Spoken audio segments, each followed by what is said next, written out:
चलिए विद्यार्थी नमस्कार, न्यू नर्मदा इंस्टीट्यूट क्वेश्चन का स्वागत है।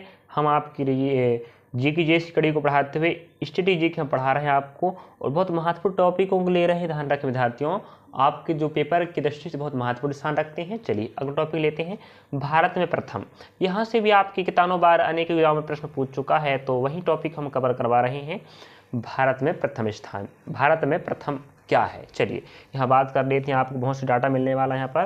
तो पहला पॉइंट हम लेते हैं, भारत का प्रथम परमाणु रिएक्टर। इसको कई बार पूछ चुका है, जिसका नाम क्या, अप्सरा। अगर आप तैयारी कर रहे होंगे या पहली बार तैयारी पे लगे हुए हैं, तो आप समझ जाएं कि हम जो भी टॉपिक ले रहे हैं, जो विद्यार्थी पहले तैयारी कर उसको विदित है कि जो टॉपिक हम पढ़ा रहे हैं बिल्कुल सही पढ़ा रहे हैं, गलत नहीं पढ़ा रहे हैं, और आपकी कामगार साबित होने वाला एग्जाम में। चलिए तो इस बात को ना भूलें। पहला प्रश्न क्या है, भारत का प्रथम परमाणु रिएक्टर, इसको पूछ चुका है, जिसका नाम अप्सरा है। और भारत का प्रथम परमाणु पनडुब्बी INS चक्र, यहाँ से प्रश्न इस वाले टॉपिक से पूछा है, ध्यान रखें। भारत का प्रथम पनडुब्बी, यहाँ भारत का प्रथम परमाणु पनडुब्बी था, यहाँ भारत का पनडुब्बी है। देखो दोनों INS चक्र है, INS कावेरी। बस यहाँ परमाणु चक्र की बात करें तो परमाणु पनडुब्बी की बात करें चक्र लगा देना INS, और पनडुब्बी की बात करें तो INS कावेरी रहेगा। और अगला, भारत का प्रथम विमान वाहक पोत INS विक्रांत, इसको पूछा है।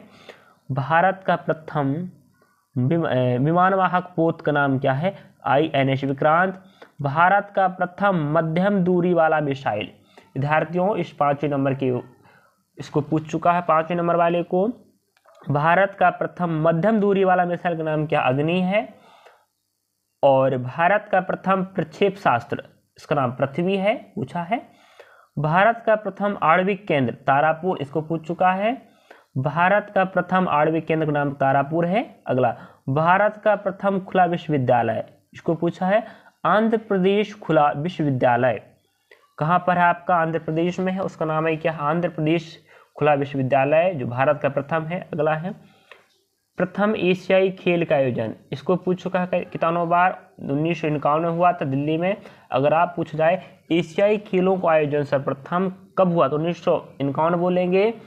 और आयोजनकर्ता शुरुआत में किस देश में हुआ था, तो आप बोलेंगे भारत में, और कहाँ हुआ, दिल्ली में। ठीक है। अगला है, भारत का प्रथम विश्वविद्यालय, भारत का प्रथम विश्वविद्यालय का नाम नालंदा विश्वविद्यालय है। और इसकी जानकारी मैंने आपको हिस्ट्री वाले जो पोर्शन में जो पिछले एग्जामों के जो प्रश्न वाले जो टॉपिक कवर करवाया हूँ हिस्ट्री, वहाँ पढ़ाया हूँ नालंदा विश्वविद्यालय के बारे में, तो आप लोग वहाँ जाकर देख लीजिएगा। अगला, नालंदा विश्वविद्यालय आप पता होनी चाहिए, बताएं कहाँ पर आपके, बिहार में है।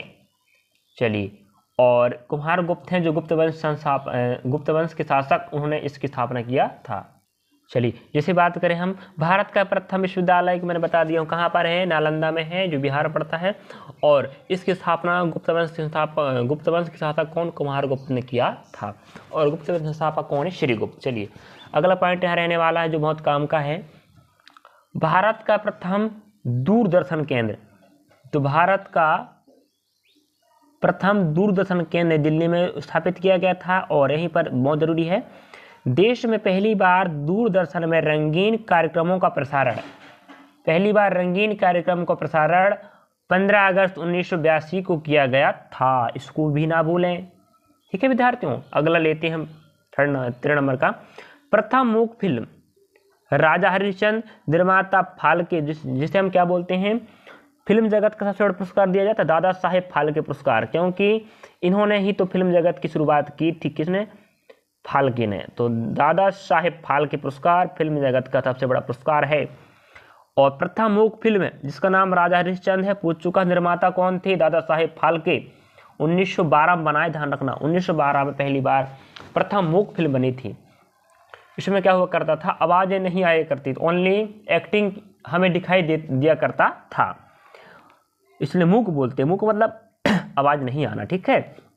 फिर क्या हुआ, कुछ टेक्निकल परिवर्तन के कारण, तकनीकी परिवर्तन होते चलते बदलते गया, फिर प्रथम बोलती फिल्म आई। अब यहाँ पर एक्टिंग के साथ साथ आपको आवाज़ भी सुनाई देने लगा। प्रथम बोलती फिल्म का नाम आलम आरा है, और निर्देशक कौन है, ईरानी।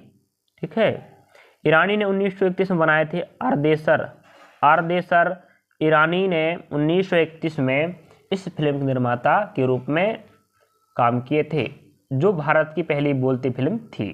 ठीक है, 1931 में आलमारा और 1912 में प्राज हरिश्चंद्र बनाया गया था, जो पहली मूक फिल्म थी और पहली बोलती फिल्म का नाम क्या है? आलमारा। इन्हें याद रखेंगे विद्यार्थियों, क्योंकि यहाँ से प्रश्न पूछ चुका है। अगला पॉइंट लेते हैं हम। भारत की पहली टेक्नी कलर फिल्म का नाम क्या है? झांसी की रानी। इसे याद रखेंगे, भारत की पहली टेक्नी कलर फिल्म का नाम झांसी की रानी है। भारत की प्रथम 3D फिल्म माय डियर कुट्टी चातन, इसको याद रखेंगे, 3D फिल्म। ठीक है, तो भारत की प्रथम 3D फिल्म का नाम क्या है? माय डियर कुट्टी चातन। अगला है प्रथम प्रायोजित सीरियल। आप आजकल जो बहुशास्त्र बहु सीरियल चलती हैं आप देखे होंगे, और अनेकों सीरियल हैं जो भारत में संचालित हो रही हैं, तो उस समय जो प्रथम सीरियल बनाया गया उसका नाम क्या था? हम लोग था, जो 1984 में शुरू हुआ था। तो भारत का पहला सीरियल का नाम अगर आप पूछा जाए तो क्या बोलेंगे? हम लोग, और 1984 में शुरुआत हुआ था। अगला पॉइंट बहुत काम का है। भारत का प्रथम समाचार पत्र, यहाँ से इस वाले टॉपिक को 18 नंबर का है, कितनों बार प्रश्न पूछ चुका, बंगाल गजट। साथ साथ सन भी याद होनी चाहिए, 1780 में सन भी जरूरी है, बंगाल गजट जरूरी है। भारत का प्रथम समाचार पत्र का नाम बंगाल गजट है और इसकी शुरुआत 1780 में हुआ था, इस बात को ना भूलें। अगला, प्रथम महिला रोजगार कार्यालय जयपुर, जो हमारे भारत देश का पिंक सिटी के नाम से मशहूर है, जिसे हम गुलाबी नगर भी कहते हैं, जो हमारे जयपुर है, राजस्थान की राजधानी का नाम जयपुर है, जिसे हम पिंक सिटी या गुलाबी नगर के नाम से जानते हैं। तो भारत के प्रथम महिला रोजगार कार्यालय वहीं पर स्थापित किया गया है। अगला है, भारत का प्रथम हाई स्पीड ग्रामीण ब्रॉडबैंड नेटवर्क की शुरुआत इडुक्की केरल में हुआ है, जो केरल हमारे दक्षिण भारत का एक प्रसिद्ध समुद्र तट से लगा राज्य है। इस प्रकार मैंने 20 प्रश्नों को समाहार किया हूँ, कह सकती हूँ, और जो बहुत महत्वपूर्ण हैं, 20 टॉपिक यहाँ कवर हुए हैं, या 20 पॉइंट हैं जो आपके बहुत महत्वपूर्ण रखते हैं। यहाँ से प्रश्न पूछ चुका विद्यार्थियों, इसलिए आपको इस टॉपिक कवर करना है और आपको याद करने का प्रयास करना पड़ेगा। और हम जो भी टॉपिक लेंगे आपके लिए बहुत शानदार टॉपिक लेंगे और वह डाटा लाएंगे जो एग्जाम में आपके लिए लाभदायक होने वाला है। चलिए, थैंक यू, धन्यवाद।